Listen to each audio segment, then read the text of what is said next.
देवी लक्ष्मी कौन है, उनकी पहचान क्या है? क्यों श्री कृष्ण की रुक्मिणी समेत कोई भी पत्नी देवी लक्ष्मी का अवतार नहीं है? हेलो फ्रेंड्स, बहुत देख लिया टीवी सीरियल्स, बहुत सुन ली पौराणिक कहानियाँ, पर क्या आपको पता है कि देवी लक्ष्मी कौन है? कहानियों के अनुसार देवी लक्ष्मी समुद्र की पुत्री हैं, भगवान विष्णु की पत्नी हैं। वो धन की देवी हैं, पर इतनी ही देवी लक्ष्मी की पहचान नहीं है। आइए जानते हैं देवी लक्ष्मी कौन है। देवी लक्ष्मी भगवान विष्णु का अर्धांग हैं, भगवान लक्ष्मीकांतम हैं। उनके पति भी हैं और उनकी कांति से युक्त भी हैं भगवान सभी लोकों के नाथ परम ब्रह्म हैं और देवी लक्ष्मी आदि शक्ति हैं।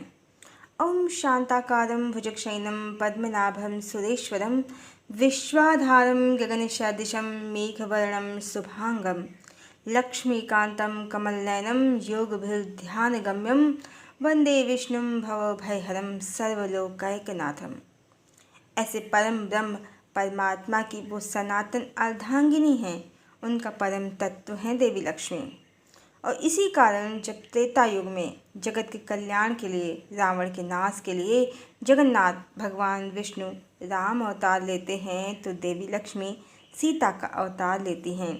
और इसी कारण भगवान राम सुपर्णखा से कहते हैं कि मैंने एक पत्नी व्रत लिया है, मैं एकमात्र सीता को समर्पित हूँ, उसके अतिरिक्त मैं किसी दूसरी स्त्री से विवाह नहीं कर सकता। और जब सुपर्णखा विचार करती है कि यह स्त्री ही राम से मिलन में बाधा बन रही है, तो वह देवी सीता पर झपट पड़ती है और फिर लक्ष्मण क्रोधित हो जाते हैं और सुपर्णखा को नाक और कान से रहित कर देते हैं। उसके सौंदर्य का अभिमान छीन लेते हैं, जिसके बल पर वो राम को सीता से अलग करना चाहती है। इसके अतिरिक्त और भी प्रसंग हैं, जैसे जामवंती या नाग कन्या चंद्रसेना, दोनों ने ही भगवान से विवाह की इच्छा व्यक्त की थी। तब भी भगवान का यही कथन रहा कि वो एक पत्नीव्रती हैं, इस जन्म में वो सीता के अतिरिक्त किसी के नहीं हो सकते। हाँ, जब द्वापर में श्री कृष्ण अवतार होगा, तब इनकी इच्छा पूर्ण होने का आश्वासन इन्हें भगवान ने दिया। वास्तव में भगवान ने किसी को वचन या आश्वासन नहीं दिया था द्वापर में विवाह का, बल्कि पुनर्जन्म और इच्छा के कारण को बताने के लिए ये कहानियाँ बनाई गई हैं। क्योंकि जो देवी सीता के रहते द्वापर में भगवान को इनसे विवाह करना होता, तो त्रेता में भी भगवान राम को क्या आपत्ति होती, क्योंकि त्रेता में तो भगवान राम महाराज दशरथ के सबसे बड़े पुत्र हैं, राजा तो वही हैं, अखंड साम्राज्य है उनका भारत पर। द्वापर में तो फिर भी भगवान को द्वारिका में समुद्र पर नगरी बसानी पड़ी शत्रुओं से रक्षा हेतु, और भगवान भाई भी छोटे रहे, वो उस भांति राजा नहीं रहे जैसे राजा राम हैं। गोस्वामी तुलसीदास जी लिखते हैं श्री रामचरितमानस में देवी सीता के लिए, से शोभा नहीं जाय बखानी जगदम्बिका रूप गुण खानी। और भगवान राम की ओर से वो लिखते हैं देवी सीता के लिए, आदि शक्ति जही जग उपजाया सो तरही मोर यह माया। पहली चौपाई में उन्होंने देवी सीता को जगदम्बा कहा है और दूसरी में आदि शक्ति जिन्होंने जगत उत्पन्न किया है वो अवतरित होंगी, ऐसा कहा है। स्पष्ट है राम भगवान विष्णु हैं, राम परम ब्रह्म परमात्मा हैं, तो सीता लक्ष्मी हैं, आदि शक्ति जगदम्बा जगत जननी हैं। इसीलिए तो भगवान एक पत्नीव्रती हैं, भला जगदम्बा हों जगत जननी हो परिणय सूत्र में, सनातन अर्धांगिनी हो परिणय सूत्र में, तो भगवान दूसरा विवाह क्यों और कैसे करेंगे? और इसी कारण भगवान द्वापर की लीला में छोटे भाई बन गए। राजा तो वो कभी रहे ही नहीं, अयोध्या जैसी स्थिति भी नहीं है द्वारिका नगरी की। और इसी कारण विवाह तो हजारों किए, पर एक प्रेमिका भी कहानी में आ गई जो सभी रानियों पर भारी पड़ गई, क्योंकि उसे हृदय जो दे दिया वो प्रेमिका कोई और नहीं जगदम्बा सीता ही थी, जो राधा बन गई।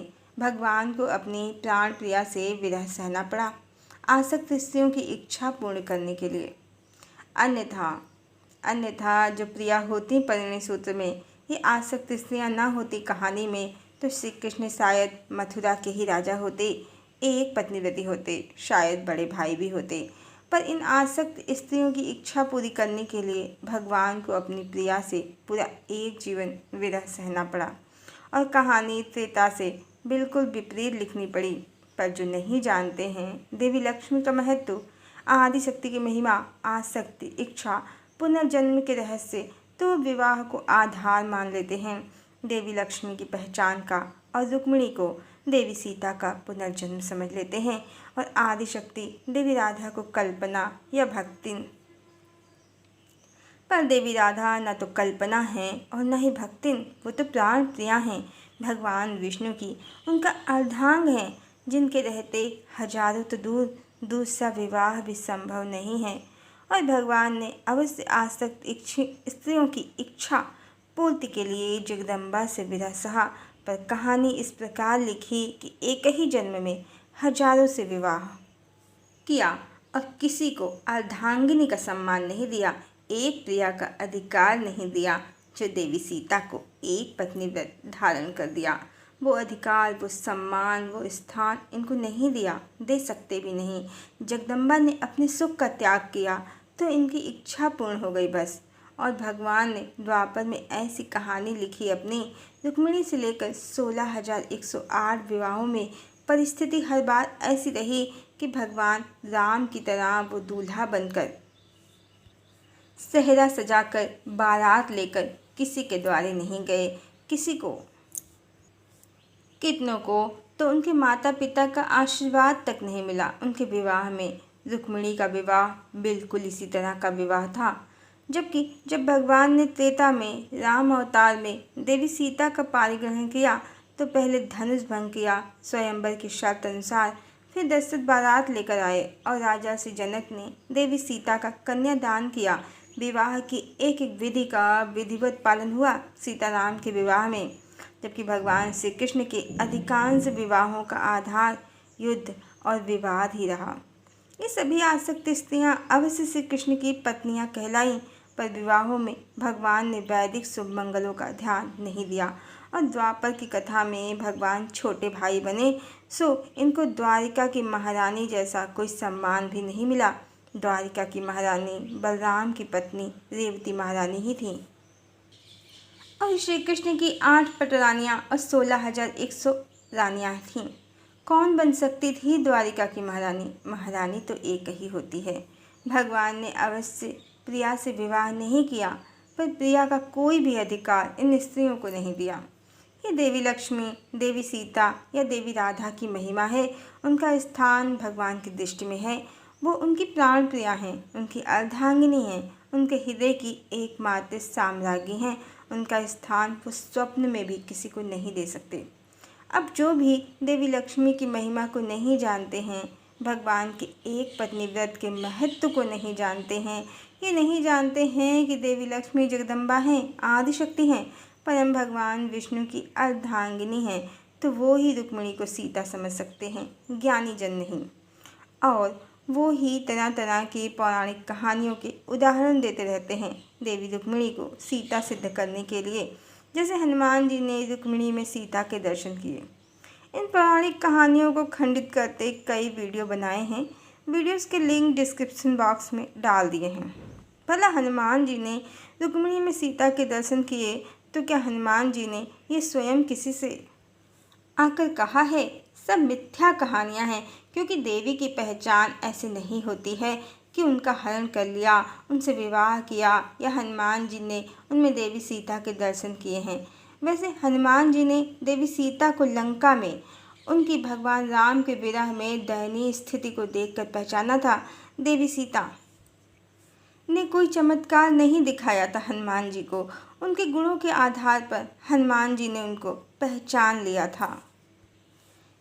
कृष्ण शीस जटा एक वेणी, जपति हृदय रघुपति गुण श्रेणी।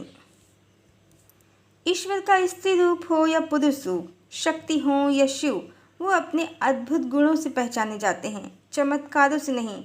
चमत्कार तो मैजिशियन भी दिखाते हैं, पर वो ईश्वर नहीं होते। ईश्वर दिव्य गुणों से युक्त होते हैं, पर मैजिशियन नहीं होते। ईश्वर की पहचान प्रमाण से होती है, चमत्कारों से नहीं।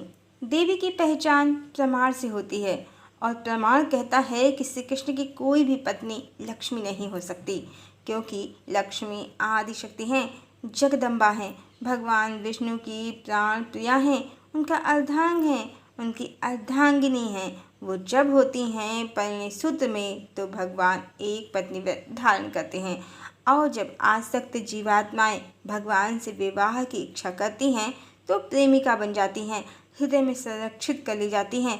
पर हजारों की भीड़ में भगवान उन्हें शामिल नहीं करते हैं। उनके लिए उनका प्रेम और समर्पण हर जन्म में उत्कृष्ट और एक समान ही होता है। बस कहानी बदल जाती है, पर प्रिया और प्रिया के प्रति प्रेम और समर्पण नहीं। हरिओम।